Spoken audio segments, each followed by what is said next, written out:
오늘 요한계시록 1장 1절을 통해서 예수 그리스도의 계시다라는 제목으로 두 번째 시간을 갖습니다. 우리가 전 시간 내용을 통해서 요한계시록 전체 바로 오리엔테이션 내용으로 우리가 살펴봤어요.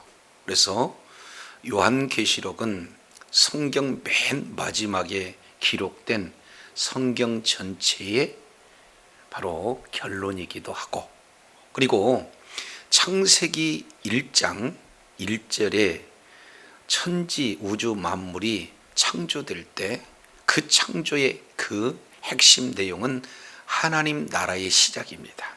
그래서 이미 하나님 나라가 시작된 그 하나님의 나라가 완성된 것이 어디냐? 바로 요한계시록이에요.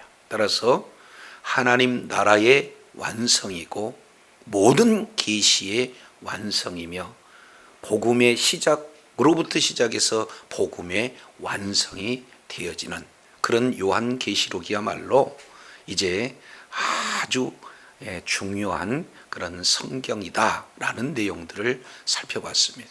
자, 그렇다면 이 요한계시록을 우리가 이제 잘못 오해하게 되어지면 요한계시록에 따른 선입견들이 있었다. 많은 내용이 있지만 크게 세 가지로 우리가 살펴봤어요. 요한계시록은 두렵다, 또는 무섭다, 또는 어렵다, 이렇게 생각들 하고 있고, 또 특히나 실제 사회적인 그런 현상 속에서 잘못된 종말관을 가지고 여러 가지 가정이 파괴되고 인격이 참 이렇게 추하게 되는 그런 일들이 실제 일어나기 때문에 많은 이들이 요한계시록을 대부분 꺼려하는 그런 현상이 드러난다. 이 부분들을 나눴습니다. 그럼에도 요한계시록 전체 내용을 크게 6가지 핵심 키워드를 우리가 다루면서 이제 요한계시록을 우리가 해석함에 있어서 요한계시록의 특성이 어떤 것인가, 이 부분들을 살펴봤습니다. 그래서 요한계시록은 1장 1절에 바로 계시서다. 그리고 두 번째 1장 3절에 예언서다. 그리고 1장 4절 내용을 통해서 봤더니 바로 서신서다. 이런 특성을 가지고 있어요. 그래서 계시가 무엇인지, 그리고 예언이 무엇인지, 그리고 서신이 무엇인지 각각 특성을 알게 되어지면은 하나님께서 요한계시록에 기록된 저자의 의도를 깨닫는데 굉장히 쉽다 하는 내용들을 우리가 살펴봤습니다. 조금 더 나가서 이제 요한계시록 1장 3절 내용을 통해서 보면은 이 예언의 말씀을 읽는 자, 그리고 듣는 자들과 그 가운데 기록한 자들이 복이 있다 하신 이 내용을 통해서 보면은 바로 그 시대 1세기 원독자 입장에서 내용을 보면은 바로 한 사람이 먼저 이 말씀을 깨달은 자가 바로 교회의 지도자가 읽어주게 되면 그 당시에 참여하는 모든 자들은 그 내용을 동일하게 듣고 지키는 자 가운데 있으므로 사실은 이 한편에 뭐가 된다? 설교가 되어진다. 그래서 1세기 당시의 모든 그런 성도들은 다 알아들을 수 있는 용어다라는 것을 우리가 살펴봤습니다. 그리고 특히 요한계시록 이 내용은 묵시문학의 형태를 띠고 있다.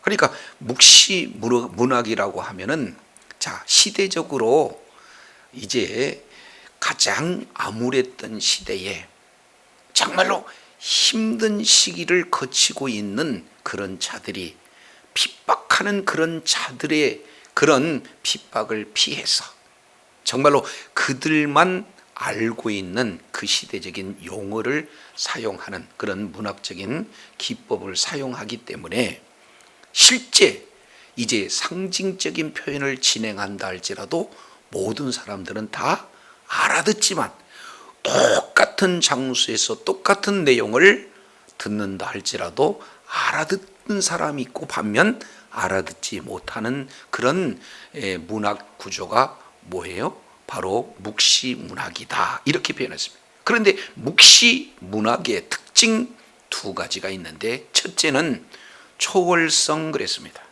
이것은 시간적인 초월성도 있고 공간적인 초월성이 있기에 묵시문학의 관점으로 우리가 요한계시록을 보면 이건 시대순으로 읽으면 도저히 이해할 수가 없어요.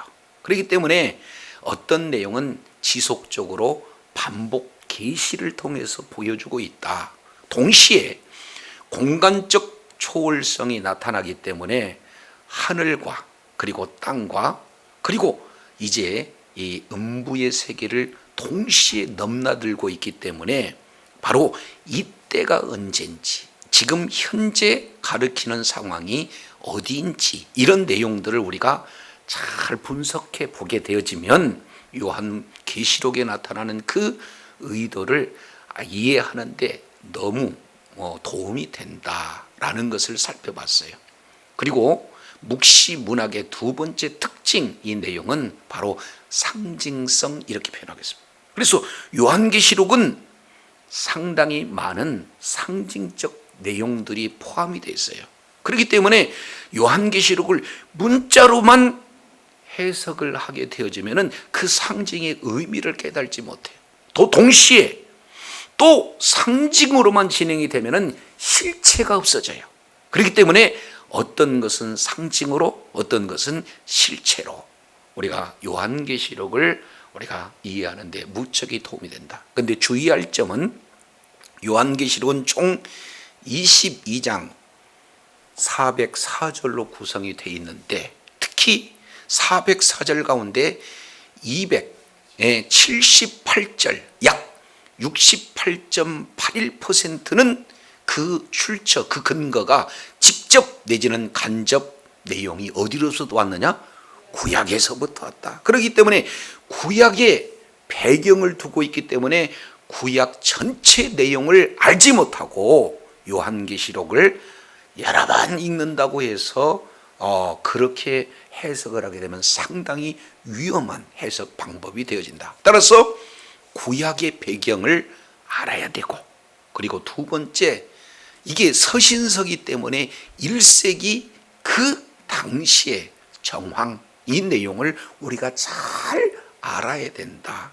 그러면 그때 구약을 잘 배경으로 가지고 있는 1세기 당시 사람들은 서신 형태로 주어지기 때문에 읽어도 알고 들어도 알고, 그러니까 요한계시록은 결코 그 시대적 정황을 우리가 살펴보면 어려운 내용이 아니다. 이 부분들을 우리가 살펴봤습니다.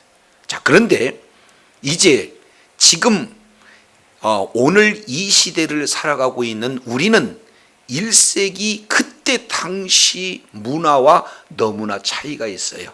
이것을 바로 갭이 있다, 이렇게 표현해요. 그래서 이것을 메꾸기 위해서 언어, 또 하나는 문화, 그 다음에 지리, 그 다음에 역사, 그 다음에 철학, 그리고 세계관, 이걸 앞자만 따서 언문, 지역, 철새. 그래서 이러한 6가지 여러 가지 배경들을 우리가 잘 알게 되어지면은 갭이, 간격이 좁아짐으로 말미암아 1세기 그때 그리고 그 곳에 있었던 그 일들을 현재, 지금, 그리고 여기에 적용하는데 상당히 유용한 그런 어떤 내용들이 되어진다라는 사실을 우리가 이제 전 시간 내용을 통해서 살펴봤어요. 그러나 특히 우리가 이제 알아야 할 내용은 요한계시록 전체의 한 편의 설교이기 때문에 그 설교의 내용을 보면 서론, 본론, 결론이 잘 주어져 있고 그 중에서 핵심 내용이 있잖아요. 그래서 이것을 우리가 편지 구조 형태로 보면은 머릿말 해서 요한계시록 1장 1절로 8절까지 말씀이 바로 머릿말에 해당이 되는 거예요. 서론에 해당돼요. 그래서 이 서론 안에 모든 것이 다 압축되어 있다. 이 사실을 우리가 생각해 볼 수가 있습니다. 두 번째, 요한계시록 1장 9절부터 요한계시록 22장 5절까지 이 내용을 통해서 보면은 본론부 그래요. 그래서 이 본론부 이 내용이 핵심적인 그런 내용들이 주어지게 되어지는 거고, 그리고 우리가 익히 잘 알고 있는 바 삼중 7대 재앙, 이렇게 우리가 표현을 하고 있는 모습들을 우리가 살펴볼 수가 있습니다. 그래서 크게 인, 나, 대, 그래서 7개 인, 그 다음에 7개 나팔, 그리고 7개 대적, 그 앞서 7개 교회가 소개되고 있고, 그 내부적인 내용으로 보면 7개의 축복이 나타나가 있고, 그리고 그 각 사이사이마다 주어진 내용이 있는데 이것을 7개의 삽경 이렇게 표현하고 있습니다. 그래서 본론부의 7이라는 숫자를 통해서 하나님께서 의도하고자 하는 그런 내용들이 수록되고 있는 것이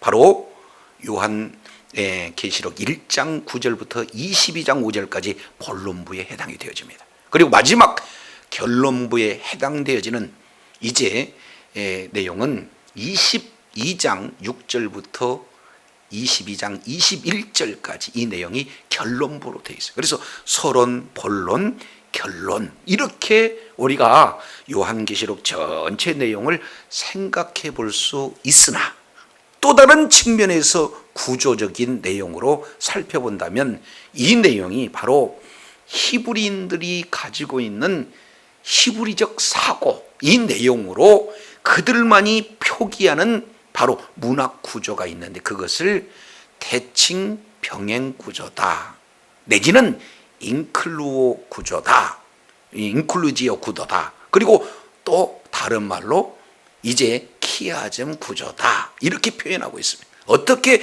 표현하든지 다 의미가 적용되지만 우리가 오늘은 키아즘 구조라는 그런 용어를 가지고 살펴보면은 요한계시록 전체 이 내용을 통해서 보면은 7문단 이 내용으로 우리가 생각해 볼 수가 있습니다. 그래서 1장 1절부터 8절까지 이 내용을 보면 전체 서론이기도 하지만 이 핵심 내용은 어떤 부분이 소개되고 있느냐, 바로 중심 내용이 1장 3절에 복이 있는 자다 이렇게 표현하고 있어요. 그래서 1장 1절에서 8절까지 이 내용은 여러 가지 핵심 주제가 있죠. 그 내용은 바로 어떤 내용들이 기록이 되어 있습니까? 이 예언의 말씀을 지키는 자들이 복이 있다 하는 그 내용이 시작되어지고, 그리고 8절 내용을 보면은 나는 알파와 오메가다 하는 그런 어떤 내용도 소개가 되어져 있고, 그리고 하나님의 말씀과 예수 그리스도의 증거 2절에 나타난 이런 내용도 있고, 이 부분들이 자 무엇과 이렇게 짝을 이루냐면은, 자 PPT 자료 잠깐만 살펴보게 되면은 마지막 요한계시록 22장 6절부터 21절과 사실 뭐가 돼요? 병행을 이루어져요. 짝이 이루어진다 그 말이에요. 그래서 큰 주제 내용으로 보면은 복이 있는 자, 그리고 또 뭐예요? 복이 있는 자, 복된 자로 시작해서 복된 자로 마치는 이 내용이 요한계시록 전체 바로 이 큰 하나의 괄호에 해당되어지는 이 내용이 이렇게 소개가 되고 있습니다. 그래서 우리가 요한계시록을 자칫 오해하면은 무섭다, 두렵다, 어렵다 이런 뭡니까 잘못된 그런 인식들, 이 내용은 우리가 구조만 본다 할지라도 우리가 잘 알 수 있어요. 그래서 요한계시록은 복으로 시작해서 무엇으로 끝나요? 복으로 끝나요. 이것은 우리가 자세히 좀 더 살펴봐야 되겠지만 이 복에 대해서 구약성경 시편 133편 3절 내용을 보면은 이 복을 마카리오스 복, 다른 말로 영생의 복 이렇게 말씀하고 있어요. 이 영생의 복에 대한 내용은 마태복음 5장 1절부터 진행되어지는 팔복에 해당되어지는데요. 그것이 바로 우리 주님께서 우리들에게 그토록 주시기를 원하신, 아니 이미 주어진 예수 그리스도 안에 있는 자들에게 주어진 그 복을 온전히 바로 누리는 이런 내용을 복이다 이렇게 표현합니다. 근데 이 복에 대한 내용을 3절 내용을 보니까 말씀을 듣고 그리고 말씀을 지키는 자, 물론 말씀을 읽는 자도 포함이 되어지는 겁니다. 그래서 이런 자에게 뭐가 주어진다? 복이 주어진다. 그래서 요한계시록은요 복에 관한 책이에요. 그래서 복으로 시작해서 복으로 마쳐요. 그러니까 요한계시록 처음과 마지막을 뭘로 감싸고 있습니까? 그렇습니다. 복으로 시작해서 복으로 감싸는 그런 구조가 되어 있어요. 그렇다면 그 안단계 하나 들어오게 되어지면 요한계시록 1장 9절부터 20절까지 이 내용은 어떤 내용이냐? 예수님의 영광스러운 모습에 대해서 기록하고 있어요. 이 내용을 우리가 하나하나 이렇게 살펴보게 되지만 놀라운 현상이 나타납니다. 물론 시각에 따라서 조금 차이는 있을 수 있지만 바로 예수님의 영광스러운 모습이 10가지 모습으로 나타나요. 그런데 신기하게 예수님의 영광과 바로 병행이 이루어지는 짝이 되어지는 그곳이 어디냐? 자, PPT 자료 활용을 해보면은 21장 9절부터 22장 5절까지 이 내용은 예수님께 속한 성도들의 영광스러운 모습이 기록되고 있어요. 자, 그러면은 예수님의 영광이 바로 처음에 보여졌다면 이제는 예수님의 신부가 되는 예수님의 속한 성도들의 영광의 모습이 신기하게도 10가지의 그런 모습으로 드러나요. 그래서 서로가 병행을 이루고 있는 모습들을 보게 됩니다. 따라서 요한계시록은 영광으로 시작해서 동시에 영광으로 마무리되어지는데요. 그렇기 때문에 복에 관한 책이요 영광에 관한 책이 뭐냐? 요한계시록이다. 그래서 예수님이 얼마나 영광스러운지 보여줬다면 이제 예수 그리스도를 믿는 믿음을 가진 예수님의 바로 신부된 성도들의 그 영광스러운 모습을 똑같이 그런 어떤 숫자적인 내용까지 병행을 시켜서 보여주고 있는 것을 보게 됩니다. 한 단계 안쪽으로 들어오게 되면 그 다음 시에 해당되는 내용이 요한계시록 2장 1절부터 3장 22절까지 내용이에요. 이것은 7교회에 관련된 내용이죠. 여기는 2가지 핵심 키워드가 있습니다. 축복을 받는 자, 심판을 받는 자. 하나님의 말씀에 순종하느냐 아니면 하나님과의 관계 속에서 멀어지느냐, 이 내용에 대해서 정확하게 이기는 자와 진짜 이 부분에 대해서 명확하게 보여주고 있어요. 7개 교회를 통해서. 그래서 이 7개 교회의 내용은 사실 따지고 보면은 숫자적 7이 아니라 7은 우리가 잘 알겠지만 완전수죠. 그러니까 지금 예전에 있었던 교회와 지금 있는 교회와 앞으로 있는 모든 교회를 대표적으로 무슨 교회라고 하느냐? 7개 교회다. 이렇게 상징적인 측면으로 보여주고 있는 거죠. 그래서 교회에 바로 그러한 모습을 통해서 축복과 심판에 대한 내용을 명확하게 전달합니다. 근데 거기와 병행구절 짝이 되는 이 내용이 바로 C-에 있어요. 자, 이 C- 내용은 요한계시록 20장 1절부터 21장 8절까지 내용입니다. 이제 최종적으로 이 예언의 말씀을 알지 못하고 말씀에 대적하는 그 자들의 최종적인 모습은 어디냐?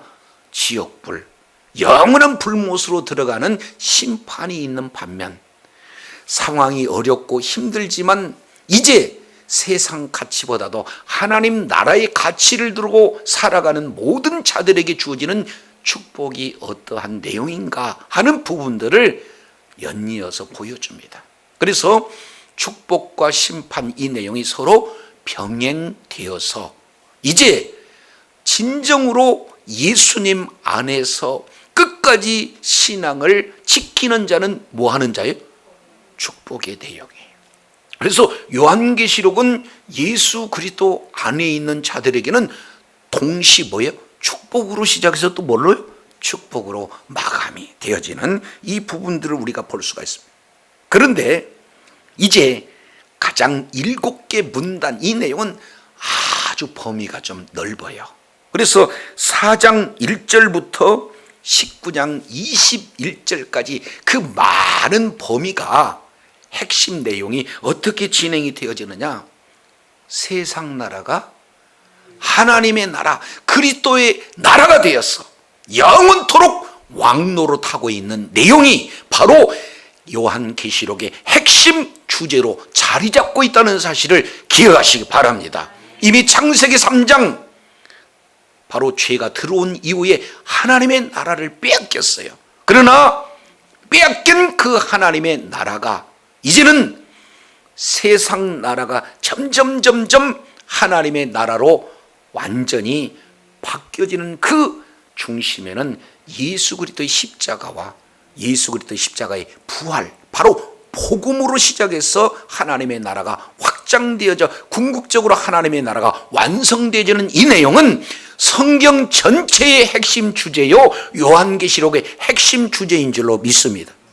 그래서 복으로 시작해서 복으로 마치고, 영광으로 시작해서 영광으로 마치고, 축복과 심판으로 시작해서 축복과 심판으로 마치는데 가장 핵심, 중심, 가장 알토란 같은, 바로 계란의 노른자 같은 그 핵심은 뭐냐?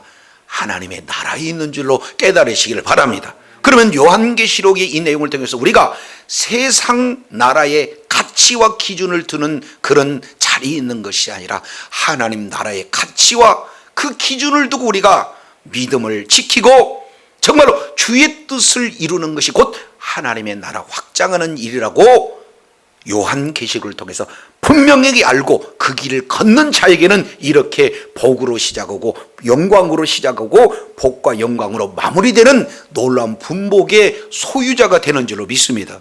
근데 이게 너무 많잖아요. 그래서 이것을 다시 세분화해서 가장 핵심적인 그 가운데 중심, 핵심 내용을 7개 문단으로 다시 이렇게 세분화해서 우리가 살펴볼 수가 있어요. 자, 그러면 이 세분화된 내용을 자세히 우리가 살펴보게 되면은 여기 4장 1절부터 8장 5절까지 이 내용은 환난과 구원에 관련된 내용입니다. 자, 앞에 PPT 내용을 이렇게 참고해 보시면 아주 대칭 병행 구조로, 키아즘 구조로 잘 이렇게 구성되고 있는 것을 살펴보게 됩니다.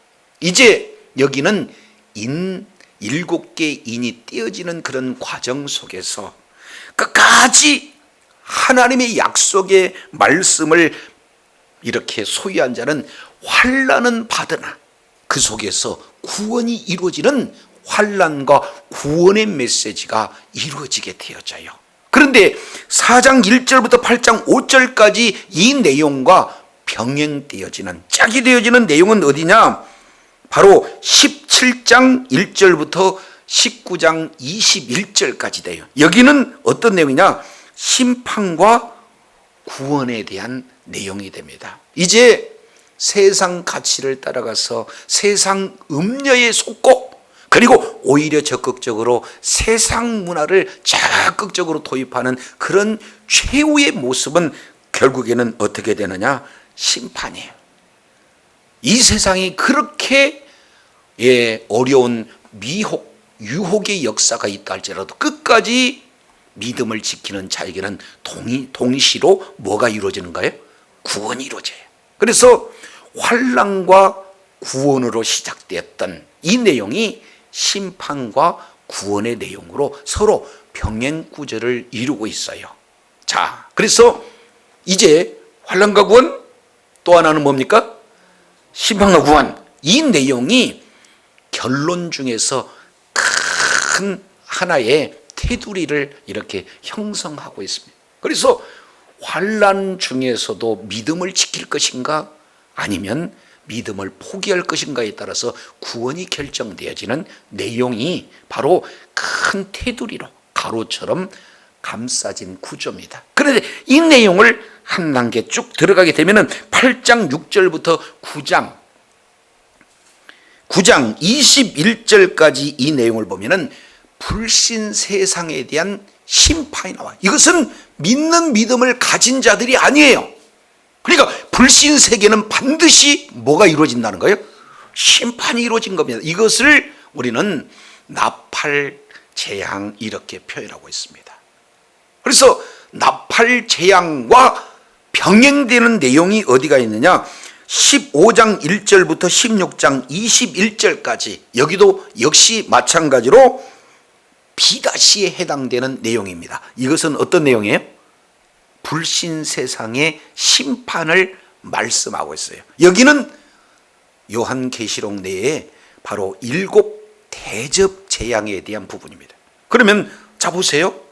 나팔 재앙과 또 한편의 대접 재앙. 이 나팔과 대접 재앙은 서로 뭐합니까? 병행을 이루어져요. 짝을 이루고 있어요. 이 나팔 재앙 그리고 대접 재앙은 불신자에게 적용됩니까? 아니면 신자에게 적용되는 거예요? 그렇습니다. 그렇기 때문에 불신자에게 적용이 되어지는 그 심판의 내용을 보고 계시록이 너무 무섭다 하면은 오해한 거잖아요. 진리를 모르기 때문에 불안하잖아요. 그래서 불신자에게는 철저한 재앙을 통해서 심판이 이루어지는 내용인데, 단 이게 멀리 기록되어 있기 때문에 키아즘의 구조가 아니고는 이 엄청난 내용을 우리가 잘 알 수가 없게 되어지는 거예요. 그래서 나팔 재앙은 이제 심판이 시작됐다는 시작의 관점으로 불신자에 대해 주어지는 재앙의 모습을 보여준다면, 나팔 재앙은 어떻습니까? 이제 심판이 진행하고 최종적으로 완성에까지 모든 과정 하나하나를 사진 찍듯이 보여주고 있는 그런 구조예요. 그러니까 나팔 재앙 따로 있고 또 대접 재앙 따로가 있는 게 아니라 같은 재앙을 시작의 관점으로 보는 거고, 동시에 뭡니까? 진행과 과정의 관점으로 보는 같은 사건이에요. 그런데 이것을 시간적인 순서로 보면 도대체 요한계시록의 내용을 풀을 수가 없어요. 그러니까 히브리 문장 구조, 키아즘의 내용으로 우리가 살펴보면 하나님께서 기록하신 이 저자의 의도, 이 내용을 너무나 선명하게 분명하게 우리가 살펴볼 수 있다, 이 내용입니다. 자, 그렇다면 이제 한 단계 이제 안으로 들어가게 되어지면은 소문자 시에 대한 내용이 나오는데, 그게 10장 1절부터 11장 14절에 자, 이제 우리 PPT 자료를 참고해 주시기 바랍니다. 여기는 이제 어떤 내용이냐? 교회의 사명이에요.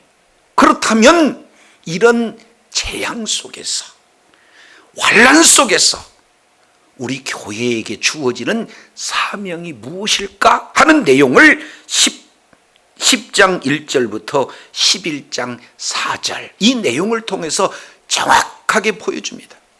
오늘 우리 교회에 주어지는 사명이 어려운 환경 속에서도 핍박의 환경 속에서도 어떻게 사명을 감당해야 될 것인가 하는 그 내용을 기록하고 있어요. 그러면 이 교회 사명에 바로 병행구절 짝이 되는 내용은 어디냐? 이 내용은 계시록 12장 1절부터 14장 20절까지 이 내용은 교회의 승리의 관점으로 다시 한번 보여줍니다. 이 교회에 우리에게 주어진 사명이 있다면 이제는 어떻게 됩니까? 그 사명이 우리가 그 사명에 순종하는 그런 어떤 내용에 교회는 반드시 승리하게 될 줄로 믿습니다. 이걸 그대로 보여준다 그 말이에요. 세상이 험난해도 아주 교회에 대해서 핍박해도 여러 가지 다양한 방법을 통해서 무너뜨리려고 애를 쓴다 할지라도 최후의 승리는 교회가 되는 줄로 깨달으시길 바랍니다. 그래서 교회의 사명의 관점과 교회의 승리의 관점으로 서로 병행구절을 이루어요. 자, 그렇다면 이제 요한계시록 상에서 핵심 중의 핵심, 바로 중심 중의 중심, 이 내용이 거기에 11장 15절 16절, 17절, 18절, 19절, 몇 절? 5절. 그래서 11장 15절부터 19절까지 이 내용이 요한계시록 전체의 가장 중심부의 핵심 주제가 기록이 되고 있는데, 이것은 지난 시간도 우리가 전자에도 말씀을 드렸던 것처럼 세상 나라가 그리스도의 나라로 변화돼서 영원토록 왕노릇 하겠다 할 것을 우리 주님께서 정확하게 보여주고 있다는 사실을 기억하시 바랍니다. 이제 예수 그리스도의 나라가 완성이 되어지는 거예요. 이제는 창세기 3장에서 이제 쫓겨났던 하나님의 나라가 이제는 그리스도의 나라로, 하나님의 나라로 완전히 이제는 완성이 되어져서 그곳에서 우리 하나님께서, 우리 예수님께서 왕 되시고 우리와 함께 더불어 왕노릇을 영원토록 진행하는 그 내용이 요한계시록의 핵심 주제예요. 그러면 이런 사실을 저와 여러분이 알고 있을 때 바로 하나님 나라의 완성이 계시록이요, 복음의 완성이 계시록이요, 모든 예언의 성취가 계시록이요, 성경 전체의 결론이 계시라면 이 요한계시록을 우리가 알아야 되겠습니까? 알아도 몰라도 되겠습니까? 그렇습니다. 그래서 요한계시록 이 내용을 이제 우리가 전 시간과 오늘 이 시간까지 해서 전체적인 이 배경을 우리가 이제 살펴봤어요.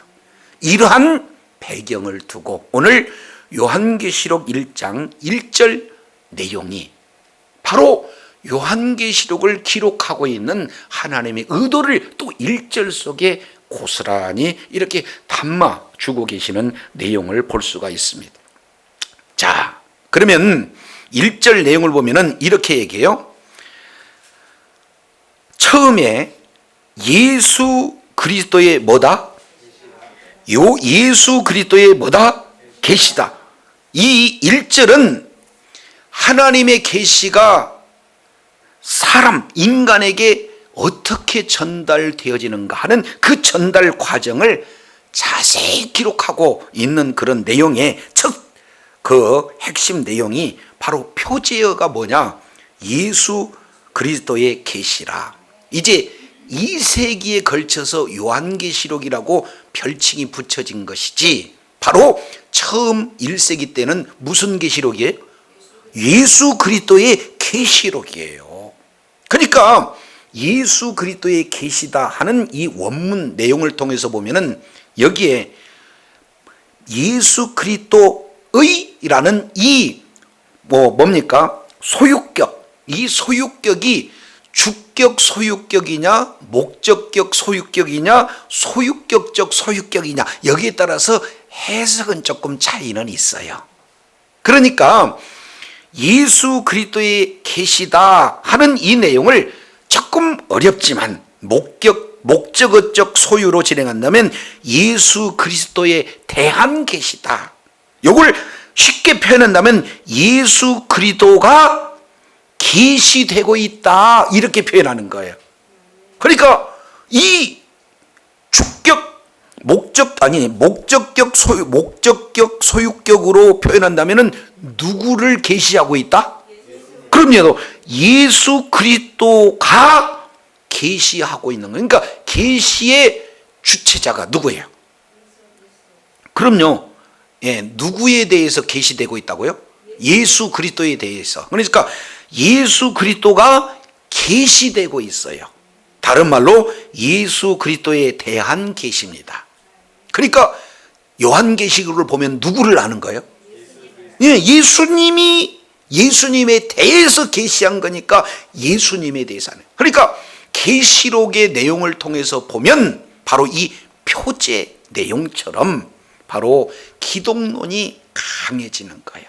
예수님이 누구신가? 이 내용을 정확하게 계시하고 있기 때문에, 낱낱이 예수님이 누구신지를 계시하고 있기 때문에 예수님이 누구신지를 알게 되는, 이렇게 해석하는 내용을 목적어적 소유격, 좀 어렵게 표현을 하고 있어요. 그러나 이 내용을 주어적 소유격으로도 해석이 가능해요. 자, 이 내용은 뭐냐면 예수 그리스도께서 주시는 계시. 그러면 계시의 주권자가 누구다는 거예요? 그럼요. 그러니까 예수 그리스도께서 계시하는 것이다, 이렇게 해석을 해요. 그러니까 요것은 두 가지 다 맞습니다. 어떤 걸 해석하든. 그러니까 예수 그리스도에 관한 계시가 됐든지 예수 그리스도가 계시하는 내용이든지 상관없어요. 그래서 세 가지 다 하면은 혼돈되니까 두 가지만 목적격 조사로 또는 주격 조사로, 이렇게 표현하면은, 한번 따라하겠습니다. 예수 그리스도에 관한 계시, 예수 그리스도가 계시. 그럼요, 예수 그리스도께서 주시는 계시, 이렇게 표현하는 거예요. 그렇기 때문에 요한계시록이다 그런 것은 우리가 지금 이제 2세기 이후에 되는 거고, 실제는 1세기에 나타난 예수 그리스도의 계시록이다 하는 것이 원문 내용을 맞아요. 그런데 조금 어색한 것은 예수님 자신에 대해서 계시한다 그러니까 조금 뭐예요? 어색하니까 이걸 바꿔서 요한계시록 이렇게 표현하고 있는 그런 내용이에요. 그만큼 우리가 지금까지 일반적으로 되뇌이고 알고 있었던 요한계시록이라는 그 내용의 본질적인 부분이 무엇인가, 이 내용을 우리가 표제어를 통해서도 정확하게 우리가 구분 지어 볼 필요가 있습니다. 자, 그렇다면 여기에서 첫 번째 키워드, 계시가 무엇인가, 이 내용은 전 시간 우리가 살펴봤어요.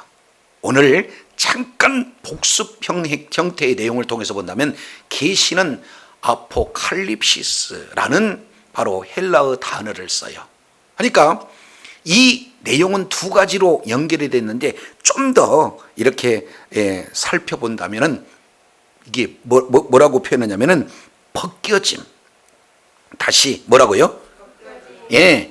벗김, 베일을 벗기다. 그리고 드러내 보이다. 그런 내용이 뭐냐? 계시라는 단어예요.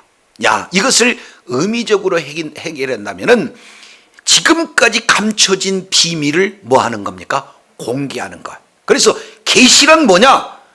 비밀을 공개하는 것이다, 이렇게 표현해요.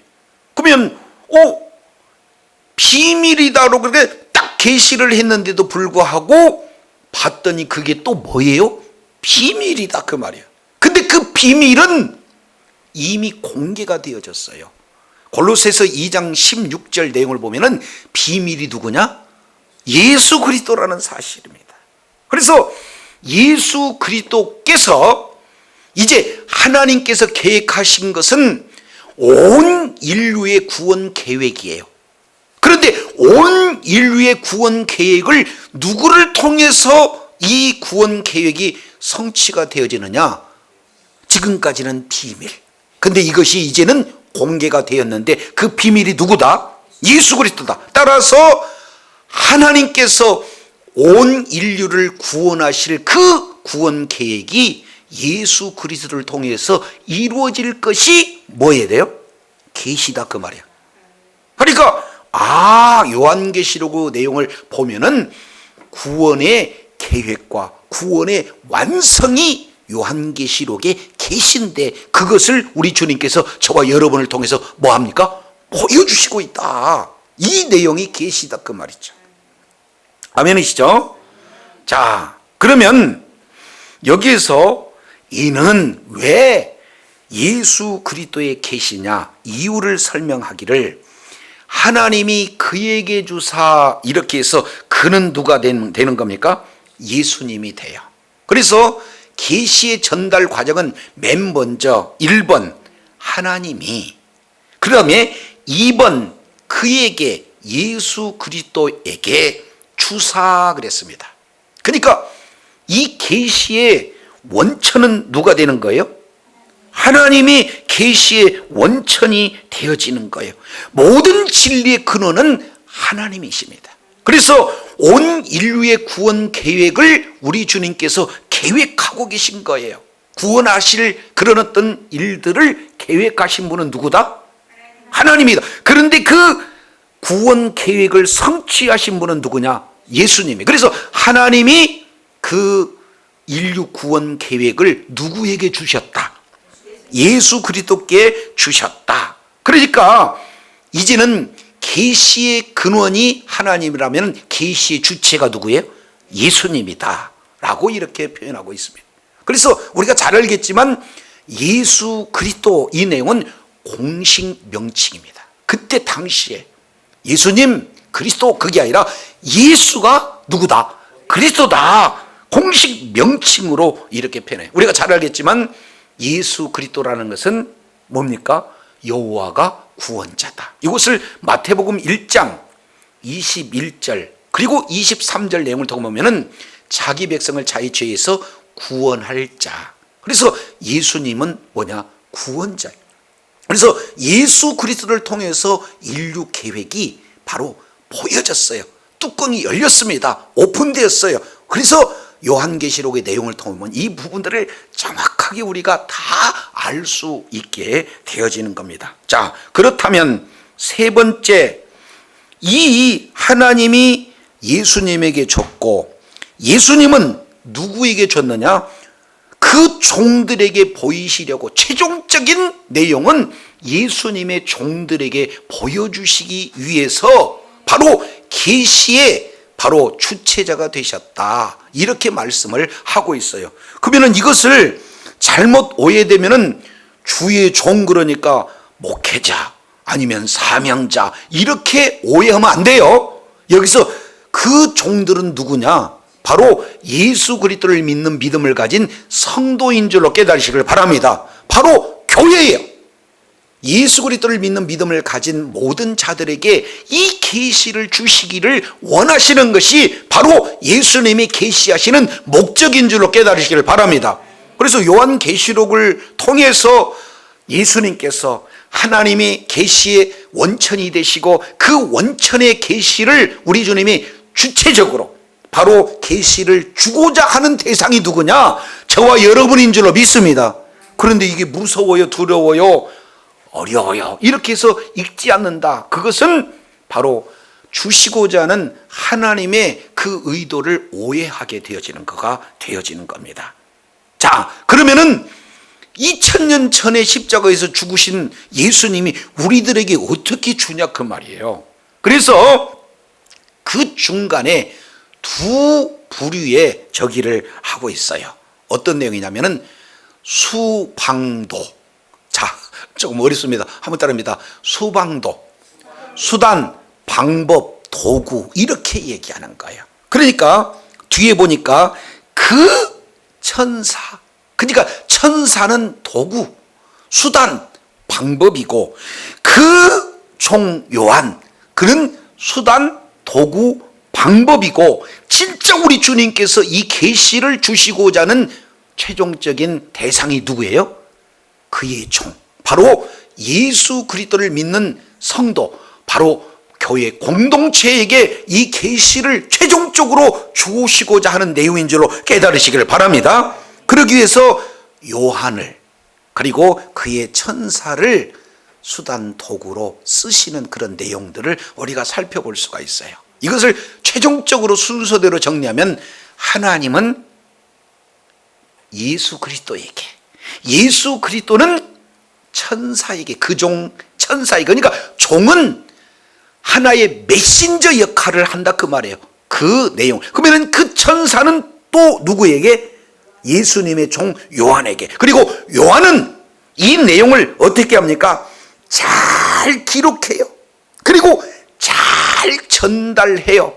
모든 것을 환상을 보여준 대로 다 기억하고 그 내용을 성령의 감동으로 잘 정리해서 우리들에게 오늘날 보여주기 위해서, 이것은 요한에게만 주는 것이 아니라 목적 자체가 우리에게 주신 거다라는 사실을 이렇게 말씀하고 있어요. 그래서 요한은 기록하고 기록된 내용을 우리들에게 전달하게 되어지는 거예요. 그래서 최종적인 내용은 누구냐? 저와 여러분에게 주어진 줄로 깨달으시길 바랍니다. 그러니까 이 내용은 우리가 분명하게 알아야 된다 그 말이에요. 그래서 요한계시록은 읽어도 되고 안 읽어도 되고 하는 게 아니라 반드시 읽어야 할 내용이고, 그리고 읽기만 하는 게 아니라 읽는 자가, 그리고 이 내용을 지키는 자로, 그래서 끝까지 약속의 말씀을 붙들게 되어지면은 전체 구조처럼 바로 복에서 복으로, 영광에서 영광으로, 구원에서 구원으로, 그리고 핵심적인 하나님의 나라에서 영원토록 왕노릇할 수 있는 그런 복된 복음 중에 복음이 바로 요한계시록이에요. 이 내용을 저와 여러분에게 우리 주님께서 주신 줄로 깨달으시기를 바랍니다. 그러니 엄청스럽게 중요한 내용이 되어지잖아요. 그래서 주님 오시는 그날까지 왜 요한계시록을 주었을까? 그리고 누구에게 주었을까? 어떤 방법을 통해서 주었을까? 이 내용을 보면은 가장 근원이 누구냐? 하나님이에요. 그래서 이 세상, 이 계속 진행하는 모든 역사의 주관자는 누구다? 우리 하나님이다.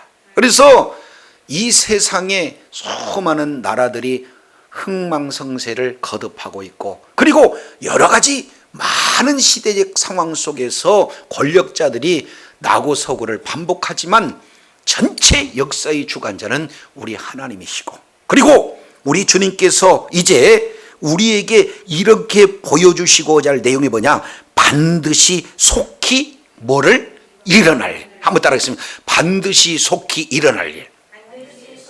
여기는 두 가지 의미가 그대로 담겨져 있습니다. 자, 반드시라고 있는 것은 이 일은 필연적이다. 그러니까 요한계시록 속에 나타나는 일은 필연적으로 나타나고 확실하게 이 일들은 일어난다는 것을 반드시 이렇게 얘기하고 있어요. 두 번째, 속히, 이것은 긴박성입니다.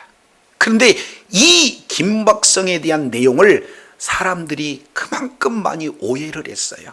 그래서 초대교회 이 내용에서 속히라는 이 단어 때문에 엄청스럽게 종말론을 오해하는 그런 결과가 나타났습니다. 여기서는 속히라고 하는 것은 긴박성을 말하고 있지만 사실 따지고 보면 어떤 내용입니까?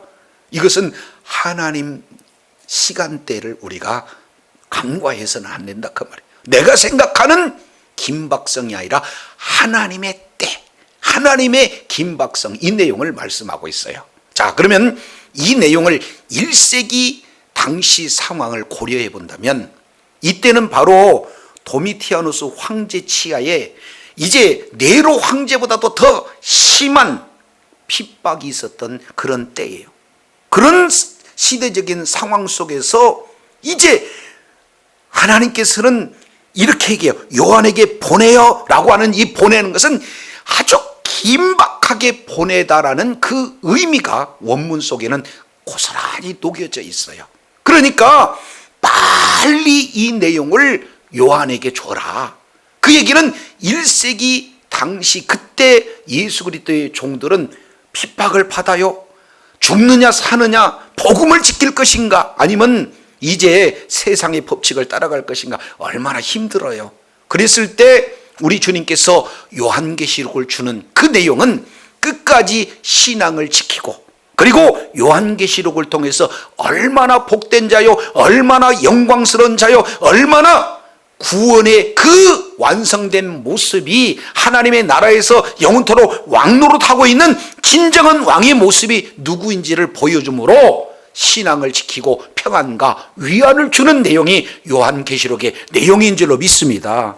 그렇기 때문에 이제 주님 오시는 그날까지 이런 확실한 약속의 말씀을 붙들고, 비록 지금 그때나 지금이나 세상 속에서는 복음을 여전히 복음되지 못하게 하고, 교회가 교회되지 못하게 하고 핍박하고 굉장히 방해하는 그런 모습, 그런 가운데서 우리가 어떤 신앙생활을 진행하고 어떻게 이 믿음을 지키고 더 나아가서 하나님의 뜻을 이루고 주님 나라 확장하는 일에 쓰임받을 것인가 하는 구체적인 매뉴얼을 요한계시록을 통해서 볼 수가 있습니다. 그래서 이 험난하고 어려운 이 시대에 나 자신을 지키고, 그리고 주의 뜻을 이룰 뿐만 아니라 우리 주님이 약속하신 놀라운 분복들을 다 받아 누리는 지혜자요 능력자요 하나님 앞에 존귀하게 쓰임받는 복된 자들이 다 되시기를 예수 이름으로 축원합니다. 기도하겠습니다. 거룩하시고 자비로우신 하나님 아버지, 감사합니다. 요한 계시록의 내용을 통해서 이제 전반적인 배경과 아울러 요한계시록 1장 1절을 통해서 하나님께서 계시의 전달 과정에 바로 여러 가지 단계의 모습 속에서 왜 요한계시록의 그 계시를 우리들에게 주시기를 원했는가 하는 내용들을 오늘 또 말씀을 통해서 일깨워 주시니 감사합니다. 이제 우리 주님께서 계시하에서 분명히 알게 한 바로 예수 그리스도를 통해서 온 인류의 구원 계획을 확실하게 보여주신 대로 알고 내 신앙 지킬 뿐만 아니라 주의 뜻을 이루고 주의 나라 확장하는 일에 끝까지 존귀하게 쓰임받을 뿐만 아니라 오늘 요한계시록 전체를 키아즘 구조로 이제 하나님의 영광, 예수 그리스도의 영광으로 시작해서 이제 예수 그리스도의 영광으로 마치는, 복된 자로 시작해서 복된 자를 마치고, 영광으로 시작해서 영광으로 마치고, 이제 구원으로 시작해서 구원으로 마치고, 가장 중심에 세상 나라가 예수 그리스도 나라로 바뀌어져 이제는 영원토록 왕노릇하는 그런 복된 소식, 승리의 소식, 바로 하나님 나라의 완성된 복음 중의 복음의 내용을 우리가 바로 알고 날마다 삶의 현장 속에서 이기고, 그리고 하나님 앞에 끝까지 의로운 병기로 쓰임받고 하나님께 영광 돌리는 복된 자들 다 되게 하여 주시옵소서. 감사드리며 우리 구주 예수 그리스도 이름으로 기도드립니다. 아멘.